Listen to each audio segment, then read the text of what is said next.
Darlumsen ní lochta bé ó híh na nachtainna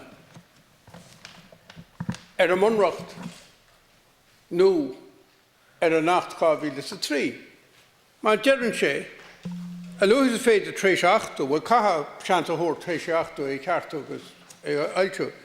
Déan for an tíocht céanna a chló agus ailtiú go cúineach i ngacanga na teangacha éifeagadh. Tá bilí gur táachtainna go raibh mar higamse go bhailtiú i méarla ó bhád roimh bhailtiútar i ngéilgéad. Na darlumsa is sáras lí omláin é sé. Dó bána bhí céchú soléir agus a chaithas rud a bheith scríofaí go cúineach céannainte ag an am céanna.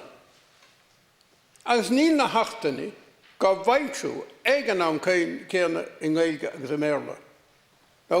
Mar dearm na chuid sé sin soléir, gohfuil dúlgas é dhéanana, níos go dhéanana agus a tepiar an teach seo é dhéanana, agus tá sé thrámach go gail agus é dhéanana as gan níos mó bheith faoi nó baoring ileog, ní gail is teach neachtas a garú rachtíochta ach baoring a fad gail go dtí na cead cuairtainna agus cás a thógail an aghaidh tíocha neachtas gohfuil tepi glanarm an talt siimplí sin a chur a bhain.